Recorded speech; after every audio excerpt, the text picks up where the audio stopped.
चलिए sir start करते हैं। बिस्मिल्लाहिर्रहमानिर्रहीम। सर IS 23 बोरिंग कॉस्ट का स्टैंडर्ड देख रहे थे आप लोग, और IS 23 बोरिंग कॉस्ट के इस स्टैंडर्ड में जो सारे अकाउंटिंग कॉन्सेप्ट्स थे उनको हमने कवर किया था। क्विक रिकैप करते हैं और लास्ट क्लास में मैंने एक सवाल आप लोगों को होमवर्क में दिया था, उनको सॉल्व करते हैं। तो सर सबसे पहले तो आपने में ओवरऑल IS 23 का ऑब्जेक्टिव बताया था, ओवरऑल IS 23 के लाने की वजह बताई गई थी। चूंकि हम अपने फाइनेंशियल स्टेटमेंट्स बनाते हैं मैचिंग कॉन्सेप्ट्स के ऊपर, यानी कि जिस पीरियड की इनकम है उस पीरियड की इनकम को अर्न करने के लिए जो रेलेवेंट या रिलेटेड एक्सपेंस किए गए, वो रेलेवेंट पीरियड की इनकम और उससे pertaining expense same financial reporting period में रिपोर्ट होने चाहिए। ये सारा क्राइटेरिया, ये सारा कॉन्सेप्ट आपका मैचिंग कॉन्सेप्ट कहलाया जाता है। अब IS 23 को लाने की वजह क्या थी, IS 23 को लाने का ऑब्जेक्टिव क्या था? सर आम हालात में अगर एक कंपनी कोई फंड्स बोरो करती है, कोई फंड्स लोन के तौर पे लेती है, तो आम हालात में उन लोन के ऊपर, उन बोरिंग्स के ऊपर जो हमारा बोरिंग कॉस्ट यानी कि इंटरेस्ट आ रहा होता है, ये हमारा फॉर द पीरियड उस साल का खर्चा कहलाया जाता है, जिसे हम P&L में एक्सपेंस आउट कर देते हैं। लेकिन IS 23 ये कहता है कि अगर आप एक क्वालिफाइंग एसेट को कंस्ट्रक्ट करने के लिए, मैन्युफैक्चर करने के लिए, प्रोड्यूस करने के लिए, अगर आप एक क्वालिफाइंग एसेट को मैन्युफैक्चर करने के लिए, कंस्ट्रक्ट करने के लिए कोई बोरिंग्स करते हो, कोई लोन लेते हो, कोई फाइनेंस रेस करते हो, तो फिर इस लोन, इस बोरिंग, इस फाइनेंस के अगेंस्ट जो आपको इंटरेस्ट बर्दाश्त करना पड़ेगा, जो इंटरेस्ट पे करना पड़ेगा, सर ये for the year, for the period expense consider नहीं किया जाएगा, बल्कि ये भी एसेट की कॉस्ट का पार्ट बनकर कैपिटलाइज होना चाहिए। क्वालिफाइंग एसेट की आसान सी डेफिनेशन देखी थी हमने। एक ऐसा एसेट जिसकी कंस्ट्रक्शन, जिसकी मैन्युफैक्चरिंग में substantial period of time required हो, इट कैन बी 6 मंथ्स और मोर देन 6 मंथ्स। अगर एक एसेट को बनाने में, कंस्ट्रक्ट करने में, मैन्युफैक्चर करने में 6 महीने या उससे ज्यादा का टाइम लग रहा है, तो इस एसेट को हम क्वालिफाइंग एसेट कह रहे होंगे। और ओवरऑल ऑब्जेक्टिव क्या था हमारे पास कि अगर एक क्वालिफाइंग एसेट को मैन्युफैक्चर करने के लिए, कंस्ट्रक्ट करने के लिए कोई लोन लिया जाता है, को फाइनेंस लिया जाता है, सर इस लोन, इस फाइनेंस के ऊपर जो भी सूद आ रहा होगा, ये सूद आपका एक्सपेंस आउट नहीं होगा, बल्कि क्वालिफाइंग एसेट की कॉस्ट का पार्ट बनकर कैपिटलाइज करवाया जाएगा। फिर हमने IS 23 में दो तरह की बोरिंग का जिक्र किया, one is specific boring and the other one is general boring. Specific boring का मतलब है कि वो लोन, वो उधारी, वो बोरिंग जो कि आपने की ही इस नियत से है कि आपने कोई क्वालिफाइंग एसेट बनाना है। अगर मैं लोन ले रहा हूं सिर्फ IQ के कैंपस को कंस्ट्रक्ट करने के लिए, तो ये एक स्पेसिफिक लोन है। अगर मैं लोन ले रहा हूं IQ के लिए कोई स्पेसिफिक प्लांट एंड मशीनरी, कोई जनरेटर बनवाने के लिए, तो ये स्पेसिफिक बोरिंग है। और जनरल लोन का मतलब है कि वो लोन जिसके बहुत सारे यूजेज, जिसके बहुत सारे पर्पसेस है, वन ऑफ द पर्पस ये है कि हम क्वालिफाइंग एसेट पे भी खर्चा कर देते हैं। तो specific boring specifically qualifying asset के लिए लिया गया है, जनरल बोरिंग बहुत सारे कामों के लिए लिया गया है, वन ऑफ द काम क्वालिफाइंग एसेट का बनाना भी हो सकता है। स्पेसिफिक बोरिंग के केस में आप बोरिंग कॉस्ट कैपिटलाइज, यानी कि कितना सूद आपने एसेट की कॉस्ट में कैपिटलाइज करना है, वो किस तरह से कैलकुलेट होता है कि सर स्पेसिफिक बोरिंग के ऊपर जो सूद इनकर करना पड़ा, स्पेसिफिक बोरिंग के ऊपर जो इंटरेस्ट बर्दाश्त करना पड़ा, माइनस अगर स्पेसिफिक बोरिंग से आने वाले पैसे वक्ती तौर पे अनयूटिलाइज्ड है, वक्ती तौर पे यूज नहीं हुए, यानी कि सरप्लस फंड है, तो उसको इन्वेस्ट करके अगर कोई छोटी मोटी इन्वेस्टमेंट इनकम आ जाती है, तो इसे हम अपनी बोरिंग कॉस्ट भी कैपिटलाइज से एडजस्ट कर देते हैं। जनरल बोरिंग में हम ऐसा नहीं करते, जनरल बोरिंग के केस में जो हमें इंटरेस्ट एक्सपेंस, इंटरेस्ट या बोरिंग कॉस्ट को कैपिटलाइज करना है, वो हमारा स्टार्ट ही होता है कि जिस दिन आपने जनरल बोरिंग से कोई खर्चा किया हो, रिस्पेक्टिव कि आपने जनरल बोरिंग कितना यूटिलाइज किया, नहीं किया, इस बात से फर्क नहीं पड़ता। क्वालिफाइंग एसेट में जिस वक्त खर्चा होगा, उस वक्त जो भी एक्सपेंडिचर की पेमेंट होगी, उस हिसाब से आपकी जनरल बोरिंग की बोरिंग कॉस्ट कैपिटलाइज हो रही होगी। फिर हमने ये डिस्कस किया था कि बोरिंग कॉस्ट की कैपिटलाइजेशन कब स्टार्ट होगी, बोरिंग कॉस्ट की कैपिटलाइजेशन कब टेम्पररीली सस्पेंड हो जाएगी, और बोरिंग कॉस्ट की कैपिटलाइजेशन को आप कब परमानेंटली रोक दोगे। सर याद है ये बात है, मैं बोरिंग कॉस्ट की कैपिटलाइजेशन स्टार्ट कब करनी है हमने, किस वक्त मैं सूद कैपिटलाइज करना स्टार्ट करूंगा? सर जब 3 कंडीशंस पूरी हो। नंबर 1, सूद लग रहा हो, interest has been charge, borrowing cost has been charge, expenditure has been incurred, खर्चा हो रहा हो, and construction activities are in process, और कंस्ट्रक्शन की जो एक्टिविटीज है वो भी आपकी स्टार्ट हो चुकी हो। जब ये तीनों कंडीशंस पूरी हो जाएंगी, expenditure has been incurred, construction activities are in process and borrowing cost has been incurred, तब आप बोरिंग कॉस्ट की कैपिटलाइजेशन को स्टार्ट करोगे। सर अगर आपके कंस्ट्रक्शन में, अगर आपके मैन्युफैक्चरिंग पीरियड में कोई डिले आ जाता है, कोई लैग आ जाता है due to any abnormal reason, आप किसी एसिड की कंस्ट्रक्शन कर रहे हो, कोई एबनॉर्मल आंधी तूफान आ जाए, आपके मुल्क में, आपके शहर में कर्फ्यू लग जाए, या गवर्नमेंट अथॉरिटीज अगर आपकी कंस्ट्रक्शन को सस्पेंड कर दे, सील कर दे, तो अगर आपके कंस्ट्रक्शन के प्रोसेस में कोई एबनॉर्मल रीजन का डिले आता है सर, उस पीरियड में हम बोरिंग कॉस्ट को कैपिटलाइज नहीं करेंगे। और जब हमारा क्वालिफाइंग एसिड, जब हमारे क्वालिफाइंग की एसिड की कंस्ट्रक्शन मैन्युफैक्चरिंग सब्सटेंशियली का मतलब है 90% है, अप्रोक्स या मोर देन 90%, जब हमारे क्वालिफाइंग एसिड की कंस्ट्रक्शन सब्सटेंशियली कंप्लीट हो जाएगी, तब हम बोरिंग कॉस्ट की कैपिटलाइजेशन को रोक देंगे। एक इंपॉर्टेंट बात मैंने आप लोगों को लिखवाई थी कि जिस पीरियड में बोरिंग कॉस्ट कैपिटलाइज नहीं हो सकता, जिस पीरियड में आप बोरिंग कॉस्ट को एसिड की कॉस्ट का पार्ट नहीं बना सकते, उसी पीरियड में अगर सरप्लस फंड के अगेंस्ट कोई इन्वेस्टमेंट इनकम आती है, तो इसे बोरिंग कॉस्ट भी कैपिटलाइज से रिड्यूस नहीं कर रहे होंगे। कल कोई ऐसा बैठा है आज की क्लास में जिसकी पहली क्लास है? आप लोग ने पिछली रिकॉर्डिंग क्लासेस वगैरह ली है कुछ? जो हमारी मेरे ख्याल है आज चौथी या शायद पांचवी क्लास है, तो हमारी जो 2-3 क्लासेस हो चुकी है उनकी कुछ रिकॉर्डिंग वगैरह ली है या बिल्कुल ही आज? सर अगर हम किसी दावत में लेट पहुंचे और वो बिरयानी के स्टॉल से चिकन गायब हो चुकी हो, तो फिर बीच से क्या खाना अच्छा लगेगा आपको?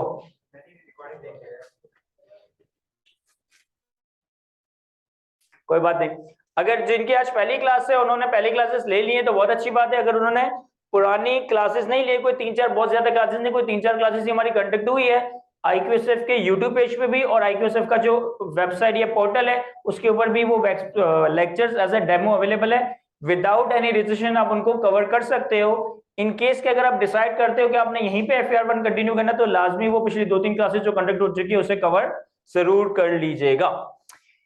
एक सवाल हमने लास्ट क्लास के एंड में रीड किया था, मैंने आप लोगों को सॉल्व करने के लिए टाइम दिया था एज अ होमवर्क, मतलब टाइम भी दिया था, और फिर मैंने कहा था ऐसे घर से पूरा कर लीजिएगा। उसे देखता है हमारे पास जो IAS 23 का हैंडआउट आ रहा है, इसका question number 5, sorry question number 6, ये D2 लिमिटेड के नाम से हैंडआउट शारिक है हमारे पास। तुम तो मुझे दिखे थे पिछली क्लास में, किसमें? सवाल में मैं करवाता हूँ ना सर।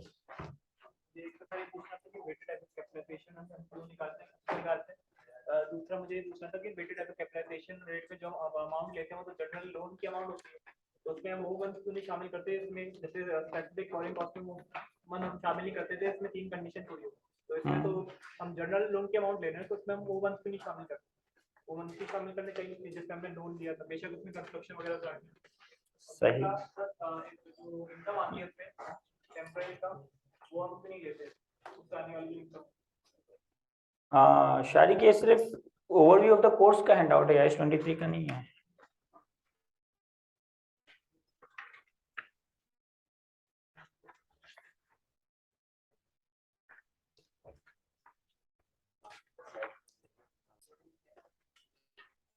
सर इस सवाल को रीड करते हैं, इस सवाल को सॉल्व करते हैं, क्वेश्चन नंबर 6 को रीड करते हैं, सॉल्व करते हैं, लेकिन उससे पहले एक स्टूडेंट ने 2-3 सवाल पूछे हैं। बाकी लोगों के भी जहन में अगर कोई सवाल हो तो पूछना लाजमी है आपने,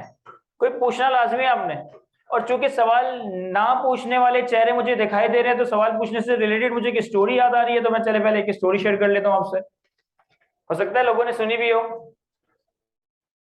कुछ साइंटिस्ट ने ना 5 बंदरों पे एक एक्सपेरिमेंट किया था। 5 बंदरों को एक पिंजरे में, एक कमरे में बंद कर दिया, और पिंजरे में एक सीढ़ी लगाई, और सीढ़ी के ऊपर जो ना उन्होंने कुछ फल केले वगैरह लटका दिए। अब 5 बंदरों ने जब उन केलों को देखा, तो उसमें से एक बंदर जैसे सीढ़ी चढ़ के उन केलों को हासिल करने लगता है, तो उस कमरे में जो है ना तेज ठंडे पानी की बारिश स्टार्ट हो जाती है, और वो बंदर फिसल जाता है, गिर के नीचे आ जाता है। दूसरा बंदर देखता है कि यार ऊपर जो है वो सीढ़ी के ऊपर फल लगे हुए, केले लगे हुए, वो उसके ऊपर लपकता है और उस केलों को हासिल करने की कोशिश करता है। दोबारा से बारिश स्टार्ट हो जाती है और बंदर नीचे गिर जाता है, और फिर बारिश रुक जाती है। तो वो जो बंदर वहां पे मौजूद होते हैं ना, उनको ये समझ आ जाता है कि यार ये जो ऊपर फल लगा हुआ है ना, इसको हाथ नहीं लगाना या इसको हासिल नहीं करना, अदरवाइज होगा ये कि जैसे ही ऊपर चलेंगे तो ठंडे पानी की बारिश होने लग जाएगी। फिर उन 5 बंदरों में से कोई तीसरा बंदर या चौथा बंदर ट्राई भी करता है ना, तो बाकी 4 उसकी दुम पकड़ के उसको नीचे खींचते हैं और उसको मारना पीटना स्टार्ट कर देते हैं। यानी 5 बंदरों ने ये समझ लिया या ये जान लिया कि भाई ऊपर जो फल लगा हुआ है इसको हाथ नहीं लगाना, इसको हासिल करने की कोशिश नहीं करनी, अदरवाइज ठंडे पानी की बारिश हो जाएगी। फिर साइंटिस्ट क्या करते हैं कि एक बंदर को वहां से निकालते हैं और उसकी जगह एक नया बंदर डाल देते हैं, यानी 4 बंदर पुराने, एक बंदर नया है। अब जो एक बंदा नया आया ना, वो ऊपर फल देखता है, उसको तो नहीं पता कि ऊपर जाएंगे तो ठंडे पानी की बारिश होगी, तो वो उसको लपकने के लिए ऊपर जाता है, और जैसे ही वो ऊपर चल रहा होता है तो बाकी 4 बंदर उसको पकड़ते हैं, नीचे गिराते हैं, मारना पीटना शुरू कर देते हैं। अब उस बंदर को नहीं पता कि यार मैं ऊपर जा रहा हूं तो ऐसा क्यों हो रहा है, लेकिन उस बंदर को ये समझ आ जाता है कि यार अगर ऊपर जाना है, अगर ऊपर जाऊंगा तो बाकी लोग मुझे पिटाई करना शुरू कर देंगे, यानी कि मुझे ऊपर नहीं जाना। फिर साइंटिस्ट वो जो पुराने वाले 4 बंदर होते हैं उसमें से भी एक बंदर रिप्लेस कर देते हैं, यानी कि एक पुराने बंदर हटा दिया, एक नया बंदर डाल दिया। अब वो जो नया बंदर आया, नया दूसरा बंदर आया, उसको भी नहीं पता कि यहाँ बारिश होनी है, वो फल लेने की तरफ जाता है। जैसे ही वो फल लेने की तरफ जाता है तो बाकी के 4 उसको पकड़ते हैं, नीचे गिराते हैं, उसको मारना पीटना शुरू कर देते हैं। वो बंदर भी समझ जाता है कि यार ऊपर जो फल लगा हुआ है ना, इसको हासिल नहीं करना, अदरवाइज कुट लगने वाली है। एक एक करके सारे बंदर साइंटिस्ट रिप्लेस कर देते हैं। अब 5 बंदर को ये मालूम नहीं है कि ऊपर जाने से क्या होगा, लेकिन उन 5 में से कोई भी ऊपर जा रहा है ना तो उसको पकड़ के खींचने लोग, और बाकी बंदर लोग क्या, बाकी बंदर और उसकी पिटाई लगा। और 5 बंदर, ये 5 अब वो बंदर आ गए पिंजरे में जिन्होंने बारिश नहीं देखी, जिनको नहीं पता कि ऊपर बारिश होगी, लेकिन उन्होंने माहौल से ये सीख लिया है कि भाई ऊपर जाने से मतलब ऊपर जो भी जाएगा उसको पकड़ के खींचना और उसकी कुट लगानी। तो हम लोग भी प्रैक्टिकल लाइफ, वैसे कहानी बड़ी फनी सी है, लेकिन अगर आप फॉलो करें तो प्रैक्टिकल लाइफ में हम भी वो बंदर ही हैं। हम सिर्फ फल के लिए इस तरह की कोई एग्जांपल फॉलो नहीं कर रहे, लेकिन अपने रियल लाइफ में बहुत सारे ऐसे मामला कर रहे हैं कि अंधाधुंध, without knowing the reason, without knowing the concept, without knowing the fact, लोगों को फॉलो कर रहे हैं। चलो वो तो फिर भी मासूम जानवर है ना, वो सवाल नहीं पूछ सकता, लेकिन हम तो जानवर नहीं, हम सवाल पूछ सकते हैं। तो अगर कोई चीज समझ नहीं आ रही तो अपने लाजमी लाजमी लाजमी मुझसे पूछनी है। एनीवे, एक स्टूडेंट ने सवाल पूछा कि सर एक तो मुझे ये बताएं कि ये जो वेटेड एवरेज कैपिटलाइजेशन रेट है ये क्या है। फिर इसने सवाल पूछा कि जो आप weighted average capitalization rate calculate करते हो, ये सारी बोर्डिंग्स पे पूरे साल क्यों नहीं कैलकुलेट करते, सिर्फ कंसेशन पीरियड क्यों कंसिडर करते हो। और फिर इसने तीसरा सवाल ये पूछा कि सर जिस तरह से आप स्पेसिफिक बोर्डिंग में सरप्लस फंड को इन्वेस्ट करके टेम्पररी इन्वेस्टमेंट इनकम अर्न करते हो और उसे बोर्डिंग कॉस्ट भी कैपिटलाइज से रिड्यूस करते हो, तो ये वाला काम जनरल बोर्डिंग में हम क्यों नहीं करते। तो बेसिकली इनके 3 सवाल है, मैं सवाल भी दोबारा रिपीट करूंगा और मैं इन तीनों सवालों का जवाब भी देता हूं। पहले एक चीज समझिएगा, एक टर्म हमने देखी स्पेसिफिक बोरिंग, एक टर्म हमने देखी जनरल बोरिंग, और एक हमने ये भी कॉन्सेप्ट देखा that is investment income on surplus funds. अब देखिए स्पेसिफिक बोरिंग वो जो आपने स्पेसिफिकली कुछ क्वालिफाइंग एसेट की कंस्ट्रक्शन मैन्युफैक्चरिंग के लिए बैंक से लोन लिया। स्पेसिफिक बोरिंग जनरली आप जब बैंक से ले रहे होगे तो आपने एक लोन एग्रीमेंट डेट पे बैंक से सारा का सारा पैसा ले लिया, और जैसे ही आपने बैंक से सारा का सारा पैसा ले लिया आपको सूद चार्ज होना शुरू हो जाएगा। अब आप उस लोन को यूटिलाइज करो या ना करो, आपको सूद चार्ज हो रहा होगा जब जब आपने बैंक से लोन लिया हुआ है, जब से आपने बैंक से लोन लिया हुआ है, ऐसा ही है। जनरल बोर्डिंग में मैंने आपको क्या बताया था, मैंने कहा था जनरल बोर्डिंग में जनरली प्रैक्टिकली जो चीज आती है ना उसे कहते हैं हम ओवरड्राफ्ट या running finance facility. Running finance facility या ओवरड्राफ्ट, रनिंग फाइनेंस फैसिलिटी या ओवरड्राफ्ट किस तरह से काम करता है कि यहाँ पे आप बैंक से एक लिमिट ले लेते हो, आप बैंक से पैसे नहीं लेते, आप बैंक से एक लिमिट एग्री कर लेते हो कि इस लिमिट तक हम आपसे पैसे ले सकते हैं जब हमें जरूरत होगी, जरूरत नहीं होगी तो नहीं लेंगे, जरूरत होगी तो लेंगे, हमारे पास कहीं और से पैसे आएंगे तो आपके पैसे वापस कर देंगे। अब स्पेसिफिक बोर्डिंग में तो आपने लोन लिया, आपके ऊपर सूद चार्ज होना शुरू हो गया, चाहे वो मैं पैसा खर्च करूं चाहे वो पैसा मैं खर्च ना करूं। लेकिन जनरल बोर्डिंग में जब तक मैं पैसा खर्च नहीं करूंगा, जनरल बोर्डिंग के अकाउंट से निकालकर अपने एक्सपेंडिचर्स नहीं करूंगा, तब तक मुझ पर सूद चार्ज नहीं हो रहा होगा। तो प्रैक्टिकली स्पीकिंग जनरल बोर्डिंग्स में जो इंटरेस्ट रेट हमें चार्ज किया जाता है ना वो हमारी स्पेसिफिक बोर्डिंग से ज्यादा होता है। यानी अगर बैंक से, यानी कि अगर आप बैंक से किसी लोन एग्रीमेंट के तहत लोन लेने जाओगे कि भाई इस दिन मुझे लोन चाहिए, 5 साल के लिए लोन चाहिए, 5 साल के बाद मैं वापस कर दूंगा, तो वहां लेट से कि बैंक आपको इंटरेस्ट रेट ऑफर कर रहा है 13%, और इसी के अगेंस्ट आप बैंक के पास जाते हो कि भाई मुझे इतनी अमाउंट की एक ओवरड्राफ्ट फैसिलिटी, ओवरड्राफ्ट लिमिट चाहिए, तो वो 13% नहीं होगा, ऑब्वियसली वो 13% से ज्यादा ही होगा, क्योंकि यहां तो आपने एक दफा फंड्स ले लिए, अब आप खर्च करो ना करो, बैंक को इस बात से गर्ज नहीं आपको सूद देना ही देना है। यहाँ तो आप अपनी मर्जी से चल रहे हो ना, आज 100 रुपए की जरूरत है, कल 1 लाख की जरूरत है, एक दिन बाद 10 लाख की जरूरत है, जब जब हमें नीड होगी तब तब हम पैसा विड्रॉ कर रहे होंगे। तो जनरल बोरिंग्स में इंटरेस्ट ज्यादा चार्ज किया जाता है as compare to specific borrowing. क्या ये बात समझ आती है हमें? अच्छा, फिर एक और कॉन्सेप्ट हमने देखा था, investment income on surplus fund. अगर हमारे पास पैसा एक्सेस रखा हुआ है, ज्यादा रखा हुआ है, और हमें मालूम है कि यार अभी ये फॉरेन यूज नहीं हो रहा, तो प्रैक्टिकली स्पीकिंग एक बिजनेसमैन कभी भी पैसों को एक दिन के लिए भी फालतू नहीं छोड़ेगा, वो कहीं ना कहीं उसको इन्वेस्ट कर देगा। हो सकता है वो बैंक में कोई सेविंग अकाउंट खुलवा के वहां डिपॉजिट करवा दे, हो सकता है वो बैंक का कोई टीडीआर परचेस कर ले, क्या हो सकता है वो शॉर्ट टर्म पीरियड के लिए किसी ना किसी जगह पे वो पैसा इन्वेस्ट कर देगा। अब फॉर एग्जांपल कि अगर आप इसी बैंक में एक सेविंग अकाउंट खुलवाते हो, तो इस सेविंग अकाउंट के ऊपर जो आपको रिटर्न मिल रहा होगा, ये ऑब्वियसली इन दोनों से कम होगा। यानी मैं अगर बैंक से लोन लेने जा रहा हूं तो मुझे ज्यादा सूद चार्ज किया जाएगा एज कंपेयर टू कि अगर मैं बैंक को इन्वेस्टमेंट या बैंक को लोन दे रहा हूं। अगर सेविंग अकाउंट का रेट लोन के रेट से ज्यादा हो तो फिर तो मैं IQ स्कूल ऑफ फाइनेंस बंद कर दूं, अपना बिजनेस बंद कर दूं, बैंक से 50,000 अरब का लोन लूं और बैंक में इन्वेस्ट कर दूं। ये तो इलॉजिकल सी चीज हो जाएगी ना। तो 3 तरह के रेट्स का मैंने कोरिलेशन समझाया है। Surplus on investment income generally lower rate से हमें मिल रही होगी, लोन हमें मिल रहा है तो वो हायर रेट पे मिल रहा होगा। अच्छा, लोन भी फिर 2 तरह के, या तो स्पेसिफिक लोन या फिर general borrowing overdraft for running finance facility. Generally specific borrowing पे इंटरेस्ट कम चार्ज किया जाएगा as compare to general borrowing. अब पहले तो इन्होंने जो 3 सवाल पूछे उसमें से मैं तीसरे वाले सवाल का जवाब देने लगा हूं। मैं तीसरे वाले सवाल का जवाब को देने लगा हूं। इन्होंने सवाल ये पूछा कि आप स्पेसिफिक बोरिंग में सरप्लस फंड पे आने वाली इन्वेस्टमेंट इनकम को अपनी बोरिंग कॉस्ट भी कैपिटलाइज से रिड्यूस करते हो। ये वाला काम आप जनरल बोरिंग में क्यों नहीं करते? सर अगर हमें समझ आइए ये तीनों टाइप्स, तो जनरल बोरिंग में तो हमारे पास सरप्लस फंड ही नहीं होता ना। स्पेसिफिक बोरिंग में क्या है कि मैंने बैंक से एक साथ पैसा ले लिया, जैसे जैसे खर्चा हो रहा है कर रहा हूं, जो खर्च नहीं हो रहा वो अनयूटिलाइज्ड है, सरप्लस है, तो सरप्लस फंड है तो इन्वेस्ट भी कर सकता हूं। लेकिन जनरल बोरिंग में तो मैं कर ही क्या रहा हूं कि जब मुझे पैसों की जरूरत है तब मैं लोन ले रहा हूं, तो यहां पे सरप्लस फंड का कॉन्सेप्ट प्रैक्टिकली एग्जिस्ट करता ही नहीं है। इस वजह से मैं यहां पे टेम्पररी इन्वेस्टमेंट इनकम को बोरिंग कॉस्ट भी कैपिटलाइज से रिड्यूस नहीं करता हूं। फिर इन्होंने सवाल पूछा कि सर ये जो जनरल बोरिंग के कॉन्सेप्ट में आपने एक टर्म बताई, वेटेड एवरेज कैपिटलाइजेशन रेट, ये मुझे इतना अच्छा समझ नहीं आया।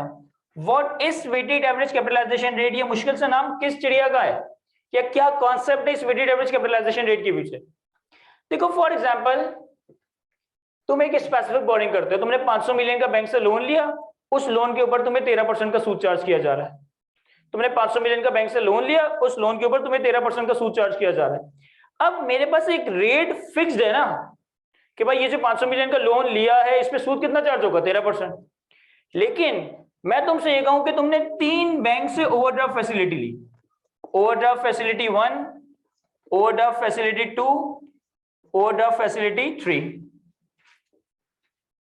इसकी लिमिट है 100 मिलियन, इसकी लिमिट है 200 मिलियन और इसकी लिमिट है 500 मिलियन। इस लोन पे इंटरेस्ट चार्ज होता है तुम्हें 15% से, इस लोन पे इंटरेस्ट चार्ज होता है तुम्हें 17% से, इस लोन पे तुम्हें इंटरेस्ट चार्ज होता है 14% से। तुमने 3 अलग अलग बैंक से, स्टैंडर्ड चार्टर्ड बैंक से, हबीब बैंक लिमिटेड से और एमसी बैंक से, 3 अलग अलग बैंक से 3 ओडीएफ फैसिलिटी ली, और तीनों की लिमिट कितनी है? 100 मिलियन, 200 मिलियन और 500 मिलियन। यानी कि इससे मैं नीड बेसिस पे 100 मिलियन उधार ले सकता हूं, लेकिन जब जब उधार लूंगा तब तक मुझ पर सूद कितना चार्ज होगा? 15% के हिसाब से। इस बैंक से मैं नीड बेसिस पे 500 मिलियन तक का उधार ले सकता हूं, लेकिन जब जब लोन लूंगा तब तक मुझ पर सूद कितना चार्ज होगा? 14%। अब मैं तुम्हें ये कहता हूं कि तुम इन तीनों फैसिलिटीज को देखते हो, और जब जब तुम्हें पैसों की जरूरत होती है तुम इन फैसिलिटीज से खर्चा करते रहते हो। कभी इससे खर्चा कर लिया, कभी इससे खर्चा कर लिया, इसकी लिमिट एग्जॉस्ट हो गई तो इससे खर्चा कर लिया, इसकी लिमिट एग्जॉस्ट हो गई तो इससे खर्चा कर लिया, यानी पूरे साल नीड बेसिस पे इन तीनों में से किसी भी फंड्स को यूटिलाइज किया जा रहा है। एग्जैक्टली मुझे नहीं बताया जा रहा कि किस किस दिन यहां से किन किन कामों के लिए कौन कौन से पैसे लिए, किस किस दिन यहां से किन किन कामों के लिए कौन कौन से पैसे लिए, और सेम इसी केस में। तो अब इस केस में हमें इन तीनों लोन का एक वेटेड एवरेज रेट कैलकुलेट करना पड़ता है कि भाई ऑन एन एवरेज तुमने ये तीनों लोन किस रेट पे ऑन एन एवरेज लिए हैं। भाई फॉर एग्जांपल तुम आईक्यू में एडमिशन के लिए आते हो, लेट्स से कि तुम एडमिशन के लिए आए और तुमने सिर्फ टैक्सेशन में एडमिशन लिया, ताहिर ने कहा कि भाई 18,000 रुपए फीस होगी। आपने ताहिर से कहा कि ताहिर यार कोई डिस्काउंट दे दो, 18,000 रुपए तो बहुत है। तो ताहिर ने कहा एक काम करो तुम एक और सब्जेक्ट भी ले लो, तो 18 36 होती है, हम आपको 35,000 में दे देंगे। आपने कहा नहीं यार ये 2 सब्जेक्ट के 35 भी बहुत ज्यादा। तो ताहिर ने कहा कि चलो फिर एक काम करो 3 सब्जेक्ट ले लो, तो 18 36 और 18 ऐड करें 54 बनते हैं, आप 50,000 रुपए दे देना। और आपने कहा कि हाँ यार 4,000 रुपए का अच्छा डिस्काउंट मिल रहा है, तीनों सब्जेक्ट्स के चक्कर में आईक्यू में फंस गए। अब आपसे कोई पूछे कि भाई टैक्स कितने में पढ़ रहे हो, क्या आप उसे 18,000 बोलोगे या 50,000 डिवाइड बाय 3 बोलोगे? 50,000 डिवाइड बाय 3। क्यों? क्योंकि एक सब्जेक्ट ऑन एन एवरेज में 50,000 डिवाइड बाय 3 जो भी बन रहा है, मेरे ख्याल 14,000 समथिंग बन रहा होगा, 13,000 समथिंग बन रहा होगा, 16,000 के करीब ले रहा हूं। पहला सब्जेक्ट 18,000 का है, दूसरा सब्जेक्ट 17.5 का है, तीसरा सब्जेक्ट 16 16.5 के करीब है। लेकिन अगर मुझसे 50,000 में 3 सब्जेक्ट एडमिशन लेने के बाद कोई पूछे कि भाई एक सब्जेक्ट की फीस या तुम टैक्स कितने का पढ़ रहे हो आईक्यू से, तो फिर उसको 18,000 नहीं कहोगे, तुम कहोगे यार 50,000 के 3 सब्जेक्ट पढ़ रहा हूं, यानी कि ऑन एन एवरेज एक सब्जेक्ट में 16,000 के करीब पढ़ रहा हूं। इस सेम यही कॉन्सेप्ट यहाँ पे भी है, सेम यही कॉन्सेप्ट यहाँ पे भी है। मैंने इससे थोड़ा महंगा लोन लिया है, इससे बहुत महंगा लोन लिया है, इससे थोड़ा सस्ता लोन लिया है, लेकिन तीनों लोन ऑन एन एवरेज किस इंटरेस्ट रेट पे लिए हैं, इस इंटरेस्ट रेट को हम नाम देते हैं weighted average capitalization rate.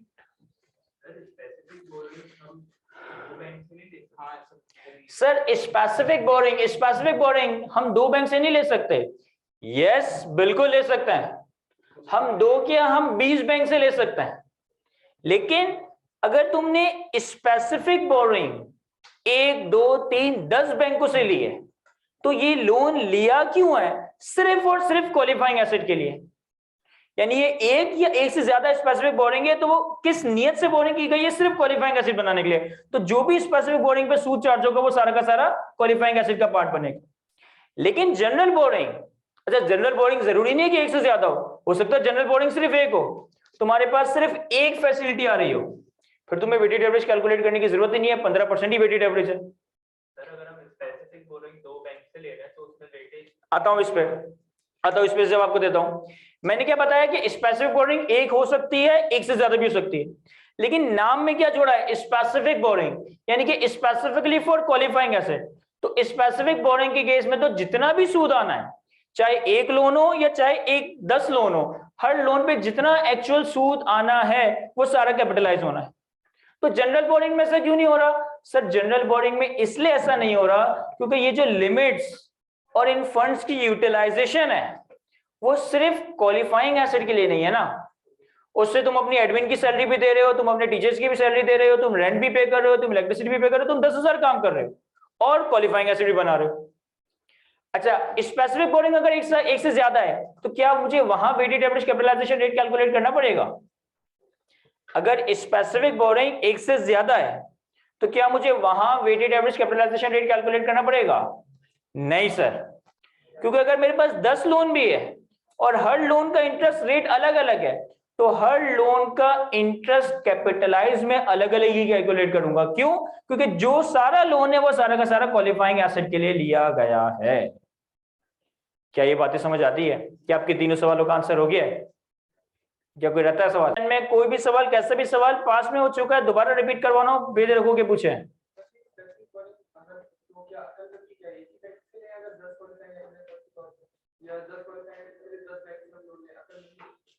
Sir सुनिएगा इनका सवाल, स्पेसिफिक बोरिंग एक बैंक से लेना अक्लमंदी है, 10 बैंक से लेना अक्लमंदी है, या 10 क्वालिफाइंग एसेट के लिए 10-10 बैंक से लोन लेना अक्लमंदी है? क्या जहन में आता है आप लोगों के?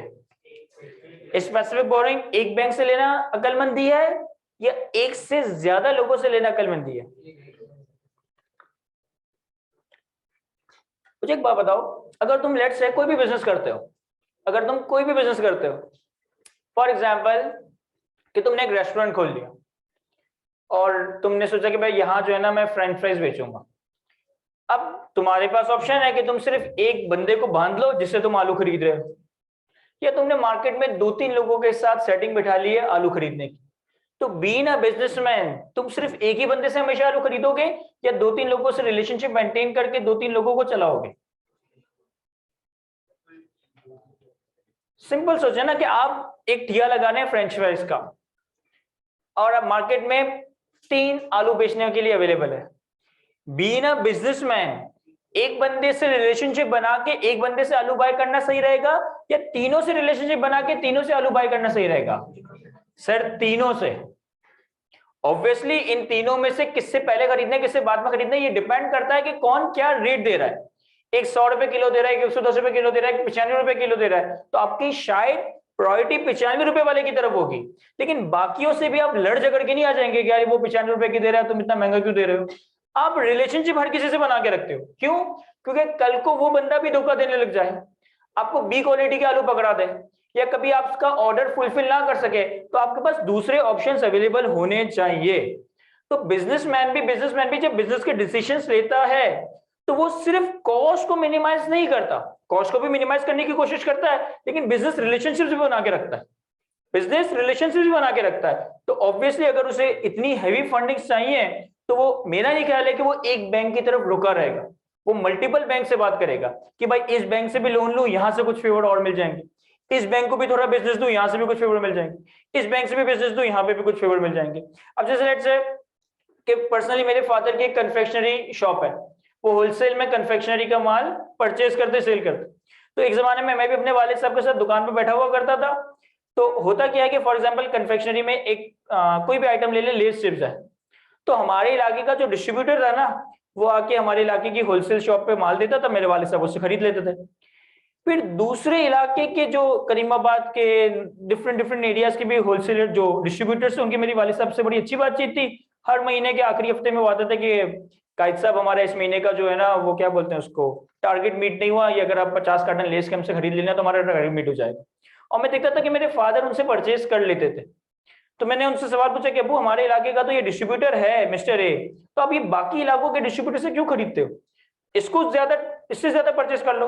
अबू कहते हैं कि इन बाकी लोगों के मैं अभी टारगेट मीट करवा रहा हूं ना, कल को जब कोई स्कीम कोई ऑफर कोई डिस्काउंट आता है ना तो वो लोग फेवर भी फिर मेरे पास ही लेकर आते हैं कि साहब आपने भी हमें हेल्प किया था हमारा टारगेट मीट करने में, तो फला ये स्कीम आई है, फला ऑफर आई है। तो बिजनेसमैन इसी तरह से काम करता है कि वो एक पार्टी तक अपने आप को महदूद करने का मतलब है कि तुम अपने आप को ब्लैकमेलिंग पोजीशन में ला रहे हो।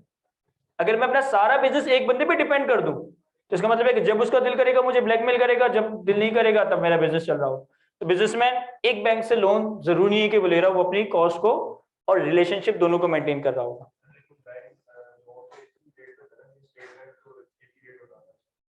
सर बैंक तो लोन एक ही रेट पे देता है ना, तो क्योंकि स्टेट बैंक तो एक ही रेट बताता है।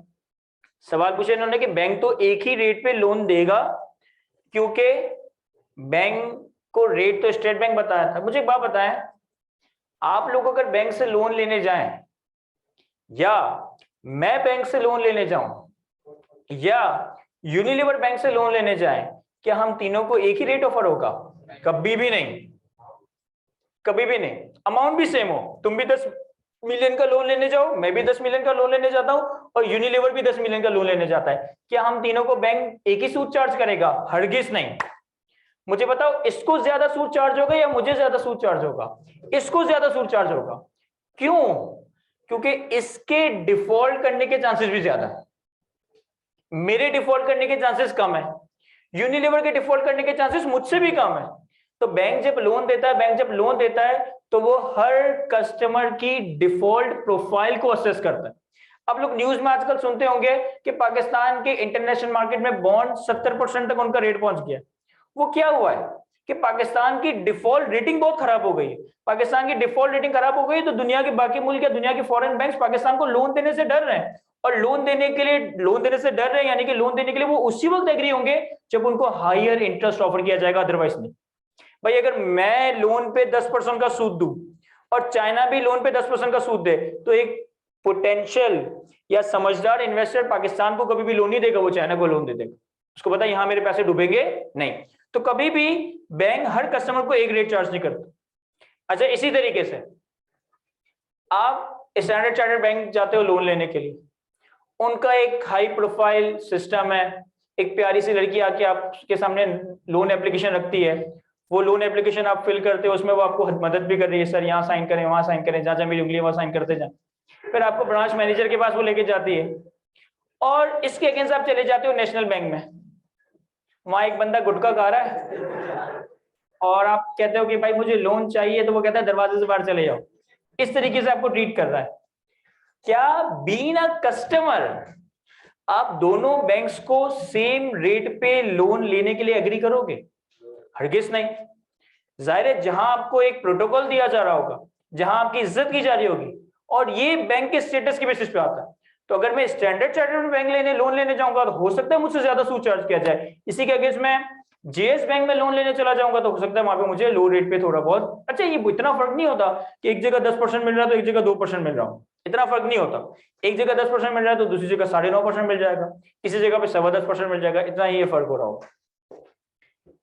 क्या ये सारी बातें समझ आती है हमें? किसी का कोई सवाल?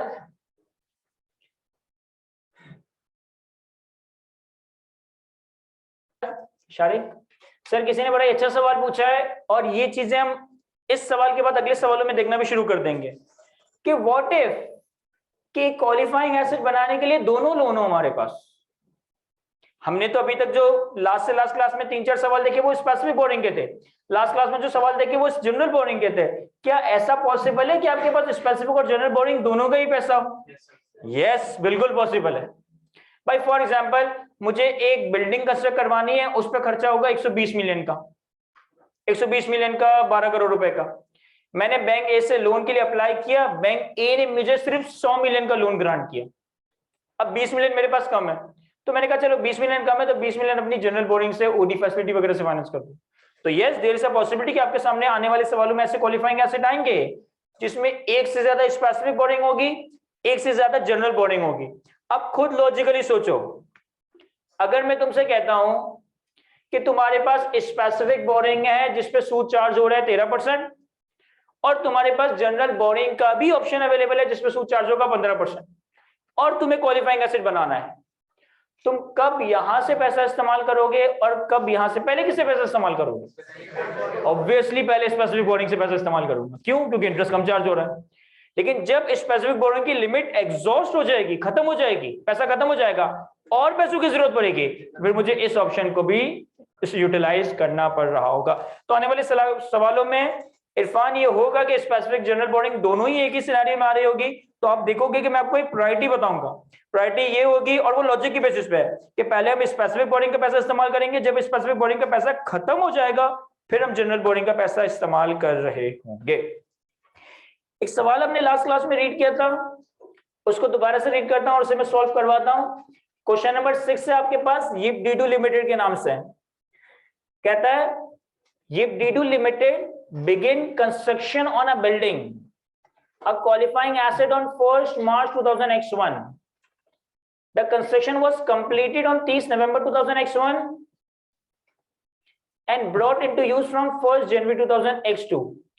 कंपनी ने एक बिल्डिंग जो कि क्वालिफाइंग एसेट है, इसकी कंस्ट्रक्शन स्टार्ट की 1 मार्च 2001 पे, कंस्ट्रक्शन कंप्लीट हो गई 30 नवंबर 2001 पे, और बिल्डिंग को हमने इस्तेमाल करना शुरू कर दिया 1 जनवरी 2002 पे। हमने IAS 16 property plan and agreement का स्टैंडर्ड अभी नहीं पढ़ा, आने वाले वक्तों में पढ़ेंगे, लेकिन थोड़ा बहुत डेप्रिसिएशन की बातें हम अपने PRC और बेसिक अकाउंटिंग से पढ़कर आए। हम एसेट की डेप्रिसिएशन कब स्टार्ट करते हैं? जब एसेट एक्चुअली यूज हो रहा हो? नहीं, जब एसेट अवेलेबल फॉर यूज हो जाए। हम एसेट की डेप्रिसिएशन उस वक्त स्टार्ट नहीं करते जब एसेट एक्चुअली इस्तेमाल हो रहा है। हम एसेट की डेप्रिसिएशन स्टार्ट करते थे जब वो एसेट अवेलेबल फॉर यूज हो जाए। तो इवन दो के एसेट 1 जनवरी 2002 पे अवेलेबल रेडी एक्चुअली यूज हुआ है, लेकिन चूंकि ये 30 तारीख को ही कंप्लीट हो गया था, तो 30 के बाद मैं डेप्रिसिएशन स्टार्ट कर दूंगा। Depreciation is provided at 10% per annum to a 1 lakh रुपए रेजिडुअल वैल्यू। स्ट्रेट लाइन 10% पे डेप्रिशिएट करना, 1 लाख रुपए की रेजिडुअल वैल्यू है। The company had following general loan outstanding during the period. Company के पास 3 तरह के जनरल लोन, 3 तरह के ओवरड्राफ्ट फैसिलिटी है जो कि पूरे साल में आउटस्टैंडिंग है। एक बैंक ए से 3 लाख, एक बैंक बी से 2 लाख और एक बैंक सी से 1 lakh. Bank A B C के लोन पे 15%, 10%, 12% का सूद है और तीनों बैंक से लोन कब लिया और कब वापस किया ये भी बताया है। बैंक ए का लोन 1 जनवरी पे लिया है, इसको वापस ही नहीं किया, पूरे साल पेंडिंग है।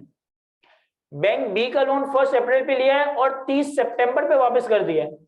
और बैंक सी का लोन 1 जून पे लिया है और 31 दिसंबर X1 पे वापस कर दिया है।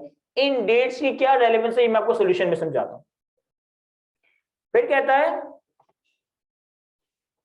The interest on the loan is compounded annually, construction costs are as under। सबसे पहले हमने 1 मार्च 2001 पे एक स्लैब डलवाया, 60,000 रुपए का खर्चा इसमें हुआ। फिर हमने 1 मार्च से लेकर 31 मार्च तक वेट किया कि ये स्लैब सूख जाए, और ये सूखने का प्रोसेस एक नॉर्मल प्रोसेस है। क्या इस महीने में मैं बोरिंग कॉस्ट कैपिटलाइज करूंगा या नहीं? यस बिल्कुल, क्योंकि ये नॉर्मल प्रोसेस है। फिर हमने मटेरियल परचेज किया 1 अप्रैल X1 पे 1,20,000 रुपए का। फिर हमने मजदूरों पे, लेबर पे खर्चा किया 1 अप्रैल से लेकर 30 नवंबर 2001 3,30,000 का। अब ये खर्चा 1 अप्रैल से 30 अप्रैल तक हुआ है। इसके आगे लिखता है incurred evenly over the month but paid at the beginning of the each month। कह रहे ये 3,30,000 का खर्चा अप्रैल, मई, जून, जुलाई, अगस्त, सितंबर, अक्टूबर, नवंबर, इन 8 महीनों में हुआ है। यानी कि पर मंथ कितना खर्चा हुआ होगा? डिवाइड बाय 8 कर दें, 41,250। 41,250 हर महीने 41,250 का खर्चा हो रहा है ऑन एन एवरेज। लेकिन इसकी पेमेंट कब हो रही है? सर हर महीने की पेमेंट हर महीने के शुरू में हो रही है। Interest income of 30,000 was earn during the year. ये जुमले की कोई यहाँ रेलेवेंस ही नहीं है। क्यों रेलेवेंस नहीं है? क्योंकि ये जनरल बोरिंग का सवाल है। And the building is a qualifying asset for the purpose of IAS 23। Requirement में हमसे कहता है calculate the amount of borrowing cost that is eligible for capitalization during the year 2001। Calculate the depreciation expense for the year ended 31 December 2001 and calculate the carrying amount of the building as at 31 December 2001। एक दफा सवाल को खुद से read करें, मैं board रब करता हूं, फिर हम इसे सॉल्व करता है। क्या देखिएगा sir, question number 6, GIPDU limited.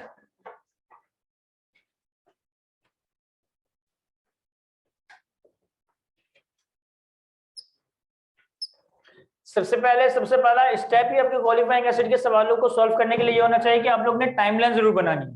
Once अगर आपने टाइमलाइन प्रॉपर्ली बना के अमाउंट्स इसमें प्रॉपर्ली प्लॉट कर ली ना, आपका 50% सवाल तो वैसे ही बाहर हो जाएगा। हाँ, सिर्फ टाइमलाइन बना के नहीं आ जाएंगे, फिर 0% मार्क्स मिलेंगे। तो हमारा रेलेवेंट ईयर है 2001। तो 1 जनवरी X1 पे हमारा साल स्टार्ट हो रहा है।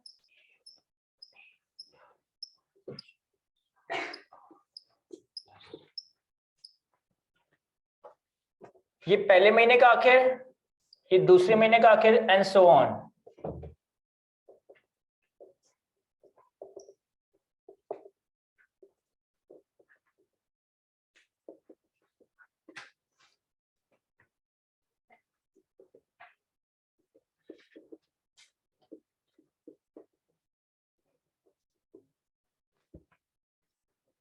अब यहां देखें, बोरिंग को एक्सप्लेन करता हूं। पहले मैं एक्सपेंसेस को एक्सप्लेन कर देता हूं।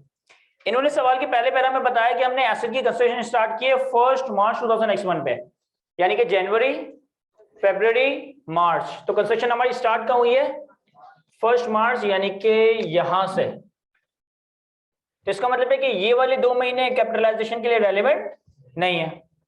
फिर उन्होंने पहले ही पैरा में सेकंड लाइन में लिखा है कंस्ट्रक्शन वाज कंप्लीटेड ऑन 30 नवंबर। तो जनवरी से लेकर काउंट करेंगे तो ये नवंबर का महीना है, और यहाँ कंस्ट्रक्शन कंप्लीट हो गई। तो इसका मतलब है कि जो आखिरी का महीना है ये भी कैपिटलाइजेशन के लिए रेलेवेंट नहीं है।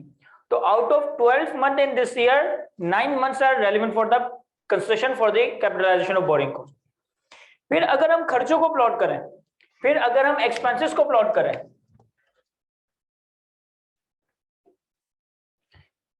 सबसे पहले हमने 1 मार्च X1 पे 60,000 रुपए का कोई स्लैब लगाया। तो पहला खर्चा हमने किया है जनवरी फरवरी, ये फरवरी का आखिर यानी कि मार्च का स्टार्ट, तो 60,000 का खर्चा हमने यहां किया है। फिर कहता है हमने 1 महीना वेट किया, फिर हमने मटेरियल परचेज किया 1 अप्रैल X1 पे 1,20,000 रुपए का। तो जनवरी फरवरी मार्च अप्रैल, और अप्रैल के स्टार्ट पे मटेरियल परचेज किया यानी कि यहां पे। फिर कहता है हमने लेबर को 1 अप्रैल से लेकर 30 नवंबर तक, तो 1 अप्रैल से 30 नवंबर हमने काम काउंट किया था, तो ये 8 महीने बन रहे थे। इन 8 महीनों के ऊपर, इन 8 महीनों में लेबर के ऊपर 3,30,000 का खर्चा किया।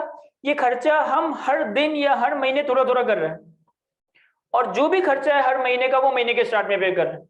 तो मैंने कहा कि अगर 3,30,000 का खर्चा 8 महीनों में हुआ है तो 1 महीने का खर्चा कितना है 41,250, यानी कि अप्रैल के शुरू में 41,250 पे किए होंगे, फिर मई के शुरू में 41,250 पे किए होंगे, फिर जून के शुरू में 41,250 पे किए होंगे, एंड सो ऑन यहां तक। अब इसमें कोई बहुत रॉकेट साइंस बात नहीं थी, आपने खुद लॉजिकली सोचना था कि भाई ये जो 60,000 यहां पे किए ना, ये यहां से लेकर यहां तक पूरे 9 महीने आउटस्टैंडिंग रहेंगे। ये जो 1,20 यहां पे किए ना, ये यहां से लेकर यहां तक 8 महीने आउटस्टैंडिंग रहे होंगे। ये जो 41,250 यहां पे किए ना, ये यहां से लेकर यहां तक 8 महीने आउटस्टैंडिंग रहे होंगे। ये जो 41,000 यहां पे किए, ये यहां से लेकर 1 2 3 4 5 6 7 महीने आउटस्टैंडिंग रहे होंगे। इसी तरह ये वाले 6 महीने, ये वाले 5 महीने, ये वाले 4 महीने, 3 महीने, 2 महीने, 1 महीना आउटस्टैंडिंग रहा होगा। तो इस तरीके से एक्सपेंसेस को प्लॉट करके ही समझ आ जाता है कि यार कितना अमाउंट कितने अरसे के लिए आउटस्टैंडिंग है, कितने अमाउंट कितना अरसे के लिए आउटस्टैंडिंग है, और उसमें कितना कितना सूद हमने कैलकुलेट करना है। क्या ये बात समझ आती है? मैं इसके बाद हम लोन को देखते हैं। अब 3 तरह के हमारे पास लोन है, bank A, bank B and bank C. Bank A का लोन है 15% पे, बैंक बी का लोन है 10% पे, और बैंक सी का लोन है 12%। बैंक ए से हमने 1 जनवरी 2001 पे 3 लाख का लोन लिया हुआ है, यानी कि ये 3 लाख का लोन लिया हमने यहां पे, और इसको पूरे साल वापस ही नहीं किया, यानी कि ये वाला लोन पूरे 12 महीने आउटस्टैंडिंग रहा है। सही है। बैंक बी से हमने 2 लाख का लोन लिया है 1 अप्रैल पे, तो जनवरी फरवरी मार्च अप्रैल, जनवरी फरवरी मार्च अप्रैल, अप्रैल के स्टार्ट में हमने लोन लिया है 2 लाख रुपए का, और इसको वापस कब किया है सर? इसको वापस किया 30 सितंबर पे। 30 सितंबर का मतलब है कि यहां पे, तो ये 2 लाख रुपए का लोन सिर्फ यहां से लेकर यहां तक आउटस्टैंडिंग रहा होगा। अप्रैल मई जून जुलाई अगस्त सितंबर 6 महीनों के। सर 1 अप्रैल पे लोन लिया, 30 सितंबर पे वापस कर दिया। 1 अप्रैल पे लोन लिया, 30 सितंबर पे वापस कर दिया, तो कितने महीनों के लिए लिया? अप्रैल मई जून जुलाई अगस्त सितंबर, सिर्फ 6 महीनों के लिए। और तीसरा वाला लोन हमने 1 लाख रुपए का लिया था 1 जून पे। 1 जून का मतलब है यहां पे। सबको ये समझ आ रहा है ना मैं कैसे प्लॉट कर रहा हूं इसे? ये जून का महीना मुझे मालूम है, तो उसके स्टार्ट में। और ये कब वापस किया सर? ये 31 दिसंबर पे वापस किया, यानी कि ये भी साल के आखिर तक आउटस्टैंडिंग रहा है। अब तीनों लोन इस साल में कितने कितने अरसे के लिए लिए गए वो मैंने प्लॉट कर दिया। पहला वाला लोन 3 लाख रुपए का पूरे 12 महीनों के लिए, दूसरा वाला लोन 2 लाख रुपए का 6 महीनों के लिए, और तीसरा वाला लोन 1 जून से 31 दिसंबर तक मेरे ख्याल में 7 महीने बन रहे होंगे। एक इंपॉर्टेंट बात यहां नोट करने वाली ये है कि ये जो हम weighted average capitalization rate calculate करेंगे, ये जो हम weighted average capitalization rate calculate करेंगे, ये कैलकुलेट होगा during the period of capitalization. क्या मतलब? ये weighted average capitalization rate for the year नहीं है, ये weighted average capitalization rate for the year नहीं है, ये during the period of capitalization है। इसकी मैं लॉजिक समझाता हूं। यही तुम्हारा शायद एक सवाल था जो तुमने मुझसे पूछा था कि सर आप weighted average capitalization rate construction period में क्यों कैलकुलेट करते हो, पूरे साल में क्यों कैलकुलेट करते? इसी सवाल में हमें एग्जांपल से समझ आ जाएगा। फॉर एग्जांपल वो तुमसे यहाँ पे ये कहते हैं कि हमने बैंक डी से भी लोन लिया हुआ है, हमने बैंक डी से भी लोन लिया हुआ है 5 लाख रुपए का, उसमें सूद है 20%, और बैंक डी से जो 5 लाख रुपए का 20% के सूद पे लोन लिया हुआ है वो हमने यहां लिया और यहां वापस कर दिया। क्या ये बैंक डी वाला लोन इस साल में आउटस्टैंडिंग है? यस। क्या ये बैंक डी वाला लोन इस साल में आउटस्टैंडिंग है? यस। लेकिन अफेक्टिवली क्या वो लोन इस क्वालिफाइंग एसेट के लिए इस्तेमाल हुआ है? नो सर, क्योंकि आपने यहां लिया यहां वापस कर दिया, तो क्वालिफाइंग एसेट में तो उससे पैसा खर्च ही नहीं हुआ ना। मैंने क्या बात बताई? मैंने ये बात बताई कि जो वेटेड एवरेज कैपिटलाइजेशन रेट हम कैलकुलेट करेंगे ये ड्यूरिंग द ईयर कैलकुलेट नहीं करेंगे, बल्कि ये during the period of capitalization calculate करेंगे। और सिंपल सी लॉजिक है, अगर मैं तुमसे कह दूं कि भाई बैंक डी से भी लोन लिया था यहाँ पे और यहाँ वापस कर दिया, तो ज़हन में सवाल ये आता है कि क्या उस बैंक डी के लोन को इसको कैलकुलेट करने के लिए कंसिडर करना चाहिए?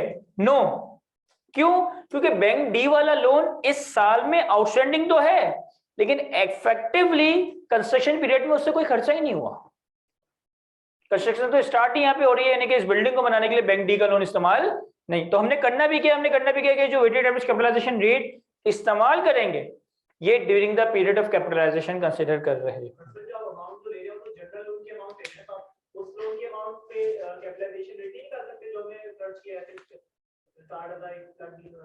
सर आप जनरल बोरिंग का सवाल कर रहे हो, आप जनरल बोरिंग का सवाल कर रहे हो और आप एक वेटेड एवरेज रेट कैलकुलेट कर रहे हो यूजिंग दिस लोन, तो आपको ये रेट इस लोन को इस्तेमाल करते हुए नहीं, खर्चे को देखते हुए नहीं कैलकुलेट करना चाहिए था। इनका सवाल समझिएगा, बड़ा ही टेक्निकल सवाल है। इन्होंने कहा आप जनरल बोरिंग इस्तेमाल कर रहे हो, समझ आता है। आप weighted average rate during the period of capitalization calculate करने का कह रहे हो, साल का मना कर रहे हो, ये भी समझ आती है बात। लेकिन सवाल ये है कि आप ये जो वेटेड एवरेज कैपिटलाइजेशन रेट निकालोगे अभी, वो इन लोन की अमाउंट की बेसिस पे निकालोगे। मैंने गलती से इनको नेगेटिव शो कर दिया। इन लोन की अमाउंट पे निकालोगे, ये हमें खर्चे की बेसिस पे नहीं निकालने चाहिए। अगर एक्यूरेसी की बात करें तो इनके सवाल का जवाब यस है कि हमें वेटेड एवरेज कैपिटलाइजेशन रेट भी इन लोन की अमाउंट को नहीं, बल्कि इन लोन से जितना जितना खर्चा यहां हुआ है उसकी बेसिस पे कैलकुलेट करना चाहिए। लेकिन प्रैक्टिकली एंड एग्जाम पर्सपेक्टिव से भी और प्रैक्टिकली भी इस चीज की ट्रायल मेंटेन करना नेक्स्ट टू इम्पॉसिबल है।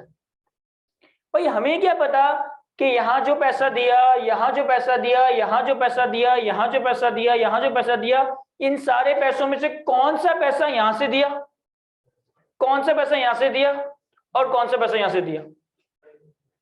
और अगर तुम अपने खर्चे का टोटल देखो, तुमने टोटल खर्चा कितना किया है? 60,000 और 1 20 1 80 और 3 30, कितना हुआ टोटल?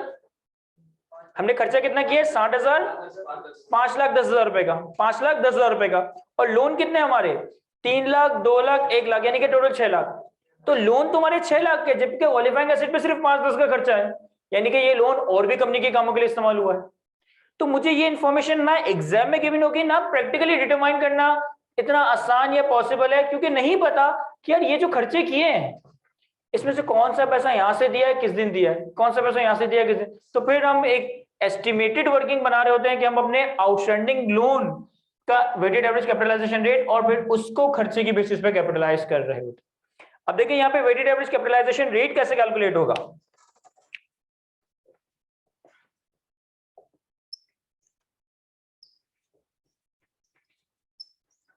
तीन बैंक है, तीनों के लोन है, तीनों का रेट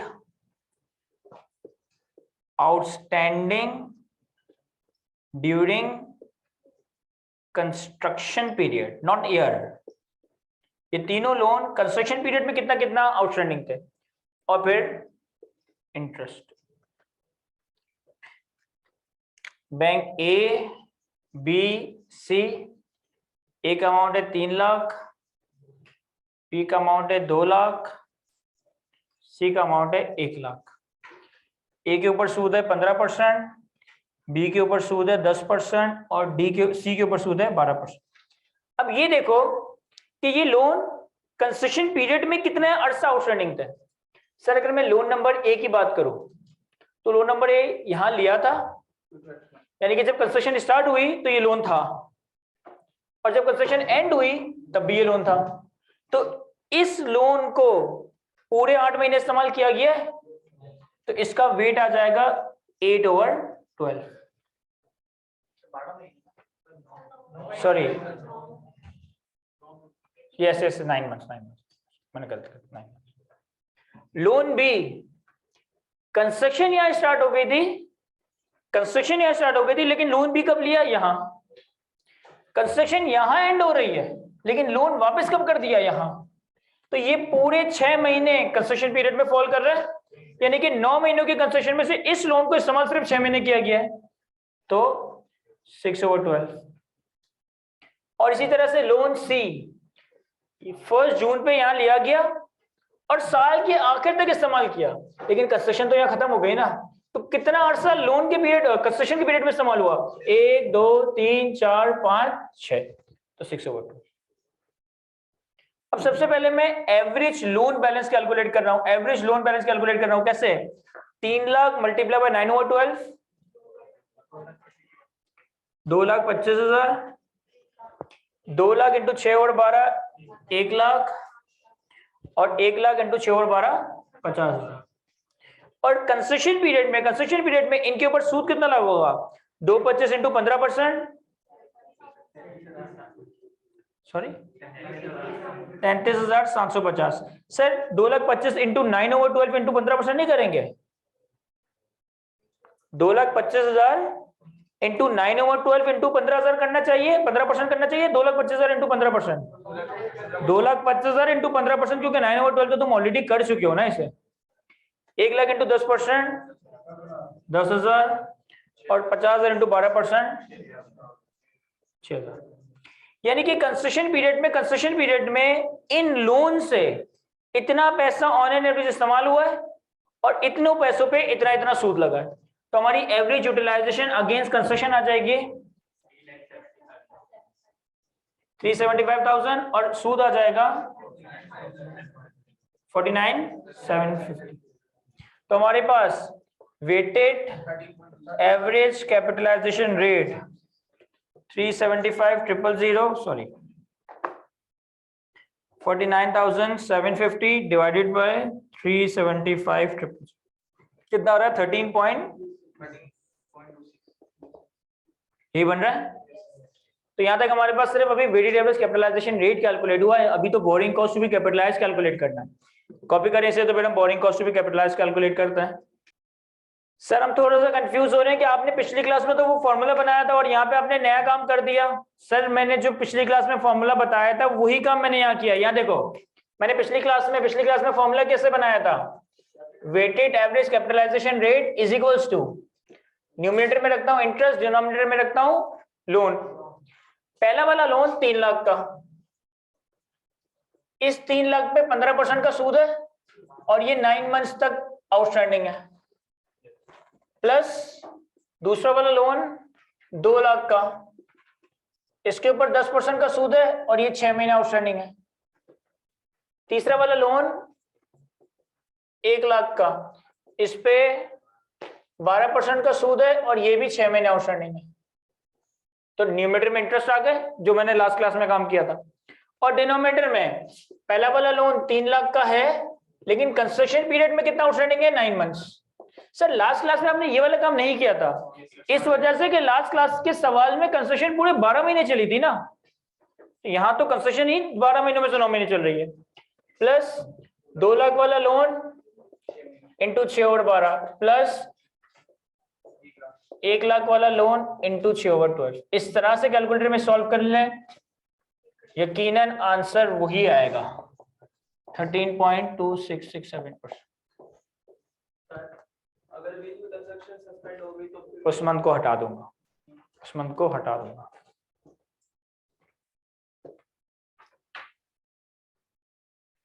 नहीं हमारे स्पेसिफिक बोरिंग में लोन की एवरेज नहीं निकालनी पड़ेगी, क्योंकि वो तो है ही। हमने weighted average capitalization rate calculate कर लिया है 13.2667%, जो खर्चे किए उनको भी प्लॉट कर लिया है। अब लास्ट वर्किंग में करता हूं, that is called borrowing cost to be capitalized. General borrowing में हम borrowing cost to be capitalize कैसे कैलकुलेट करते हैं कि जितना खर्चा किया into weighted average capitalization rate, जितना खर्चा किया into weighted average capitalization rate, और जो भी नंबर ऑफ मंथ्स आउटस्टैंडिंग है। सबसे पहले मैंने खर्चा किया है 60,000 रुपए का, सबसे पहले मैंने खर्चा किया है 60,000 रुपए का, यानी कि यहां 60,000 रुपए की उधारी ली, और वो कितने अरसे के लिए आउटस्टैंडिंग है सर, यहां से लेकर पूरा यहां तक, तो 1 2 3 4 5 6 7 8 9 9 मंथ्स। तो यानी कि 60,000 के लोन पे 13.2667 9 महीनों के लिए आउटस्टैंडिंग, ऐसा ही है।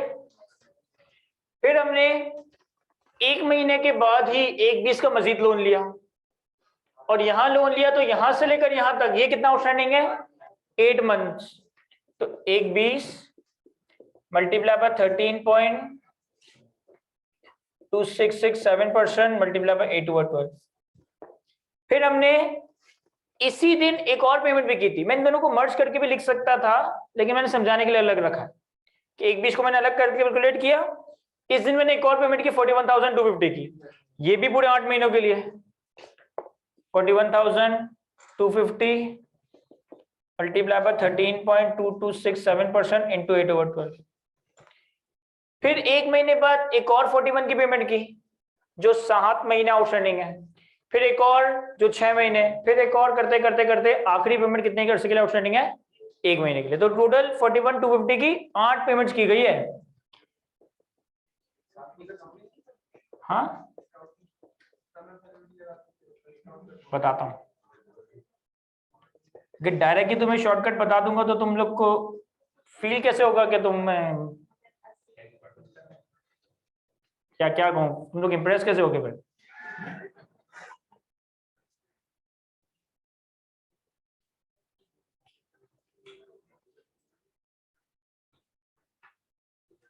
एक 2 3 4 5 6 7 8 13.2667%, दूसरी वाली पेमेंट 7 महीने के लिए आउटस्टैंडिंग 13.2667%, तीसरी पेमेंट 6 महीने के लिए आउटस्टैंडिंग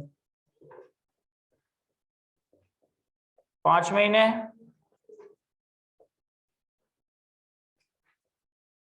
4 महीने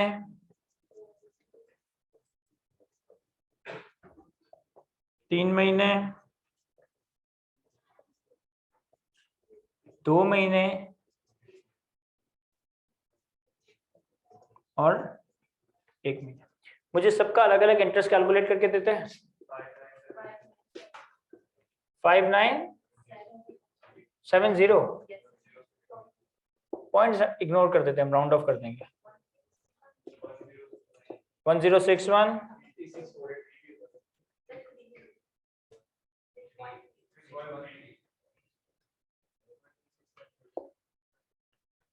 तीसरा 3648 3192 2736 2280 10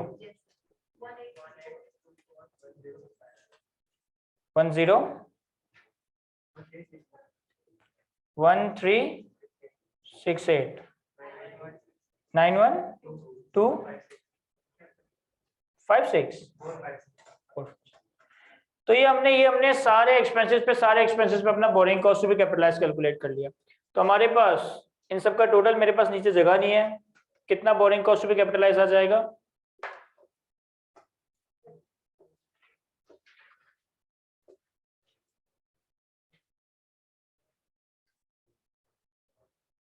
सबको समझ आ रहा है ना कि क्या कहानी हुई है।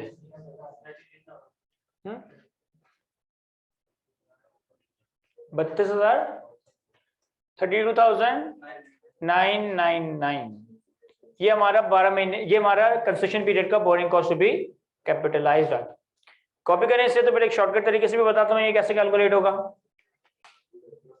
अच्छा अब यहाँ सुनिएगा, ये तो हमने borrowing cost to be capitalize calculate किया, बिल्कुल एक्यूरेट कैलकुलेट किया हमने, लेकिन ये थोड़ी सी वर्किंग ना लेंदी हो गई है।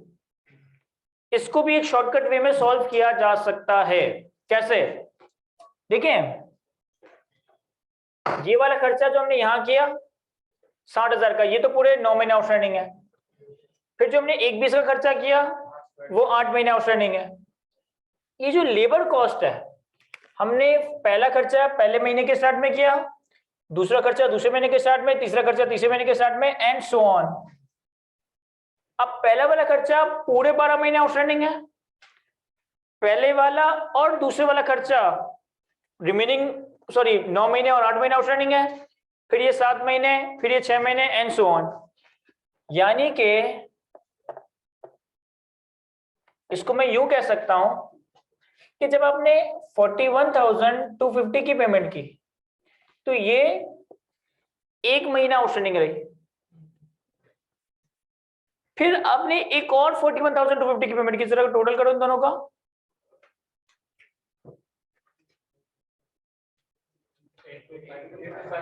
82,500 हो गया। पहले इतना था, ये अलग पेमेंट नहीं है, पहले इतना अमाउंट था जो 1 महीने आउटस्टैंडिंग था, फिर एक और 41,250 की पेमेंट की, तो टोटल अमाउंट कितना हो गया 82,500। ये 1 महीना आउटस्टैंडिंग रहा, फिर वजीद 41,250 की एक और पेमेंट हुई, तो खर्चा टोटल कितना हो गया 1 2 3, और करते करते करते करते यहां तक ये 330 हो गया होगा। ऐसा ही है सर, हमने एक सिंपल एवरेज कैलकुलेट किया होगा, lowest amount plus highest amount divide by 2। ये सिंपल एवरेज हमने पढ़ा होगा ना अपने QMT वगैरह में, कि किसी भी सीरीज ऑफ नंबर्स का अगर एवरेज कैलकुलेट करना तो lowest plus highest divide by 2 कर देता है। तो सबसे पहला खर्चा हुआ है 41,250 का, और बिल्कुल लास्ट में खर्चा कितना हो गया है 330। तो अगर मैं इनका एवरेज निकालूं 41,250 प्लस 330 डिवाइड बाय 2, तो ये 8 महीनों का ऑन एन एवरेज बैलेंस आ जाएगा 18। देखो ये 18,565 का मतलब क्या है, समझो इस बात को। पहला 41,250 8 महीने आउटस्टैंडिंग था, पहले महीने 41,250 का अमाउंट आउटस्टैंडिंग था, दूसरे महीने 82,500 का अमाउंट आउटस्टैंडिंग था, तीसरे महीने 1,30,750 का अमाउंट आउटस्टैंडिंग था, 8वें महीने 330 का अमाउंट आउटस्टैंडिंग था। यानी पहले महीने कम अमाउंट आउटस्टैंडिंग है, फिर दूसरे महीने बढ़ रहा है, फिर तीसरे महीने बढ़ रहा है, फिर बढ़ते बढ़ते बढ़ते आखिरी महीने का आउटस्टैंडिंग अमाउंट कितना है 330। तो अगर आपसे कहे कि ऑन एन एवरेज 8 महीने में आउटस्टैंडिंग अमाउंट कितना था, तो वो 1,85,000 था। अब अगर कोई सोच रहा है मैथमेटिकली, तो वो उसके जहन में शायद ये आ रहा हो कि यार ये खर्चा इतना ज्यादा है, तो फिर ये 1,85 कैसे हो गया? भाई 330 तो 1 महीने आउटस्टैंडिंग है ना, लेकिन 1 महीना ऐसा भी तो है जिसमें सिर्फ 441,000 आउटस्टैंडिंग है, 1 महीना ऐसा भी तो है जिसमें सिर्फ 82,000। तो ये 8 महीनों का एवरेज कैलकुलेट किया गया कि ऑन एन एवरेज 8 महीने कितना अमाउंट आउटस्टैंडिंग था, वो कितना है 185,625, और मल्टीप्लाई बाय 13.2267% मल्टीप्लाई बाय 8/12। देखो जरा कितना आ रहा है ये 8 महीने का on an average amount into सूद का रेट और 8 महीने का सूद 16,417। क्या ये मैच कर रहा है हमारे आंसर से? क्या ये मैच कर रहा है हमारे इस आंसर से? जरा देखें सर, ये हमने सिर्फ ये कैलकुलेट किया है ना,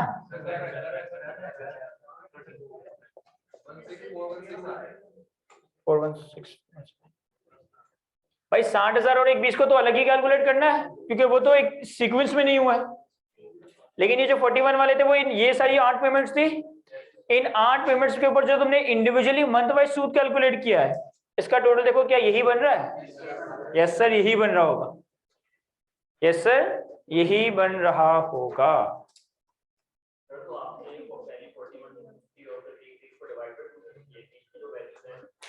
बेसिकली डिवाइड बाय 2 एक एवरेज कैलकुलेट किया जाता है। तुम 41, 41, 41, 41, 41 की सारी अमाउंट्स को ऐड करो, वो तुम्हारे पास, वो तो फिर यही वाला काम हो गया ना कि हम इतना लेंथी काम कर रहे हैं। भाई अगर एक खर्चा या एक एक्सपेंडिचर एक कांस्टेंट पेस से किया जा रहा है तो उसका सिंपली एवरेज कैसे निकाला जा सकता है? आपको हर अमाउंट को इंडिविजुअली ऐड करने की जरूरत नहीं है, आप लोएस्ट अमाउंट उठाओ, आप हाईएस्ट अमाउंट उठाओ, सिंपली डिवाइड बाय 2।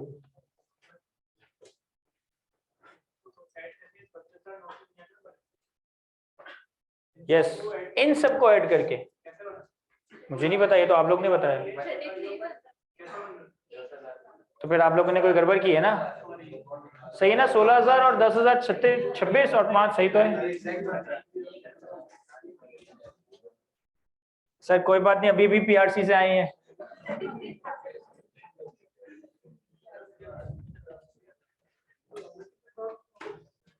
सर सुनिएगा गौर से, ऐसा कभी एग्जामिनर ने पूछा नहीं है, लेकिन वो पूछ सकता है। फॉर एग्जाम्पल आपसे एग्जामिनर कहे कि हमने लेबर को पूरे साल में 3,65,000 रुपए पे किए, हमने लेबर को पूरे साल में 3,65,000 पे किए, और लेबर को हमने इवनली पे किया, यानी कि हर दिन हम लेबर से काम करवाते थे, पे करते रहते थे, और जो इसकी पेमेंट है ना वो हर दिन हो रही है। यानी मैंने अपनी बिल्डिंग की कंस्ट्रक्शन करवाई, पूरे 12 महीनों में लेबर के ऊपर जो खर्चा हुआ ना वो 3,65,000 का हुआ। पूरे 12 महीने लेबर ने काम किया, और मैं लेबर को रोज की दिहाड़ी रोज पे करता था। इसका मतलब क्या हुआ कि अगर 12 महीनों में 3% पे किए हैं तो पर डे कितना है? 365 डिवाइड बाय 365, 1,000 रुपए। यानी कि मैं हर दिन 1,000 रुपए पे कर रहा हूं, ऐसा ही है। इसका मतलब ये हुआ कि जो पहले दिन 1,000 रुपए दिया वो 365 दिन आउटस्टैंडिंग है, जो दूसरे दिन 1,000 रुपए दिया वो 364 दिन आउटस्टैंडिंग है, जो तीसरे दिन 1,000 रुपए दिया वो 363 दिन आउटस्टैंडिंग है, और जो आखिरी दिन 1,000 रुपए दिया वो सिर्फ एक दिन आउटस्टैंडिंग है। तो अब हमें 365 रोज में वर्किंग करने के नहीं आना, मतलब सिर्फ यही सवाल होगा, ये भी नहीं होगा, 3 घंटे हो जाएंगे। आपने शॉर्टकट क्या करना है सर? पहले दिन सबसे लोएस्ट पेमेंट प्लस सबसे आखिरी दिन जब वो पेमेंट बढ़ते बढ़ते 3 पैसे पे पहुंच गई, डिवाइड बाय 2, ये पूरे 12 महीने का एवरेज अमाउंट आ गया। हाँ सॉरी। अगर आपसे ये कह दे कि भाई हमने लेबर को इवनली 3,65,000 12 महीनों में हर दिन 1,000 पे किया है, तो आपको ये नहीं करना कि 1,000 multiply by rate multiply by 365, 1,000 multiply by rate multiply by 364, 1,000 multiply by 363 and so on. आपने सिंपल शॉर्टकट लेना है कि सबसे पहले दिन जब पेमेंट की तो लोएस्ट अमाउंट इतना था, आखिरी वाले दिन पेमेंट की तो मैक्सिमम अमाउंट इतना हो गया था, minimum plus maximum divide by 2, पूरे साल का एवरेज आ जाएगा। इस पे रेट अप्लाई कर देंगे सिंपली। यस वही है, अर्थमेटिक मीन ही आपका निकाला जा रहा है कि आप सेंटर पॉइंट निकाल लो।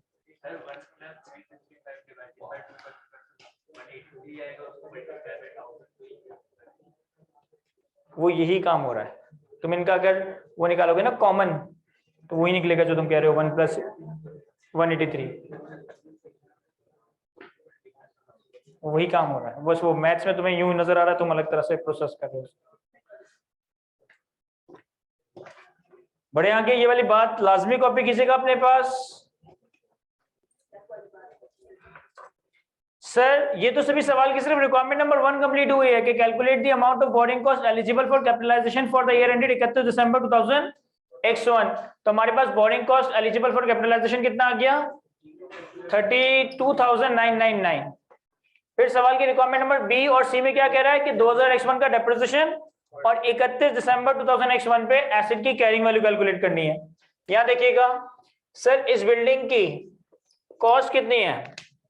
सर कॉस्ट में आपके पास कॉस्ट ऑफ कंस्ट्रक्शन आएगा, दैट इज 5,10,000 का खर्चा हुआ है। सर ब्रेक करके बता दें, 60,000 रुपए का स्लैब डलवाया, 1,20 का मटेरियल खरीदा और 3,30,000 रुपए लेबर को दिए, तो ये खर्चा टोटल कितना हो गया? 5,10,000 रुपए। फिर हमारे पास plus borrowing cost to be capitalize कितना है सर? 32,999। तो ये आ गया टोटल 542,999। ये आ गए हमारे पास इस बिल्डिंग की कॉस्ट। किस दिन?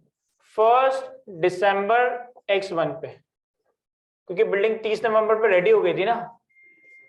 1 दिसंबर X1। डेप्रिसिएशन अगर हमें कैलकुलेट करना हो तो डेप्रिसिएशन कैसे कैलकुलेट करेंगे सर? 542,999 रेजिडेंट वैल्यू दी हुई सवाल में कोई 1 लाख, और यूजफुल लाइफ कितनी है? 10%। अगर 10% डेप्रिसिएशन का रेट है तो यूजफुल लाइफ कितनी होगी? 5 साल, 10 साल या 20 साल? अगर 10% रेट ऑफ डेप्रिसिएशन है तो यूजफुल लाइफ कितनी होगी सर? 10 साल। सर कैसे? यहां देख ले, मैं फॉर्मूला बता देता हूं। Rate of depreciation is equals to 1 upon useful life. ये सिंपल सा फॉर्मूला है कि rate of depreciation 1 upon useful life होती है। तो आप इसको यहां ले जाएं, यहां ले जाएं, तो आपके पास 10 साल की लाइफ आ जाएगी। तो हमारे पास 549,999 की कॉस्ट माइनस लाख की रेजिडेंट वैल्यू डिवाइड बाय 10, तो डेप्रिसिएशन आ जाएगा? नहीं, वो तो पूरे 12 महीनों का डेप्रिसिएशन आ जाएगा ना। वो तो पूरे 12, हमें तो सिर्फ 1 महीने डेप्रिशिएट करना है दिसंबर का, तो मल्टीप्लाई बाय 11/12 कर दो। नहीं सर, 1/12 करें। तो ये हमारे पास कैरिंग अमाउंट आ जाएगी 31 दिसंबर X1 पे। जरा बताओ डेप्रिसिएशन कितना आ रहा है? सिर्फ 1 महीने का डिवाइड बाय 10 करके 1 साल का डेप्रिसिएशन आया है।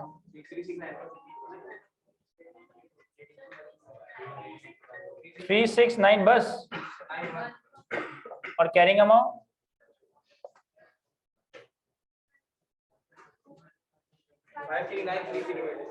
539।